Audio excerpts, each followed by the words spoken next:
Hello అందరికి. ఏ వింత మనిషి అవ్వాలనుకుంటున్నారా? సారీ వింత మనిషి కాదు, ఈవిడే మా అమ్మ. చూడండి అర్థమవుతుంది ఇప్పుడు.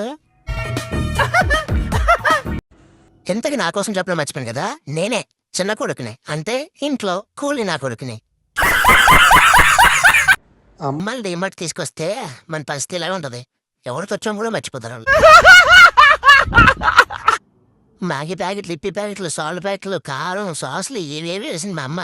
ఇంకొదిలితే షాపు కూడా మడత పెట్టి దీంట్లో పెట్టేది. దీంట్లో కూర్చి నేను జారుదాం అనుకున్నా, కానీ అది జారట్లేదు, బరువు ఎక్కువైపోయింది. మా అమ్మ ఇది అమ్మా అమ్మా ఎక్కడున్నావు అమ్మా? నువ్వు తప్పుపోతే నాన్న హ్యాపీగా ఫీల్ అవుతాడు. సారీ బాధపడతాడు. అక్కడే ఉన్నా ఉండు. ఇదేంటిది? అమ్మో నింపేసింది. అయ్యో మళ్ళీ కలుద్దాం బాయ్.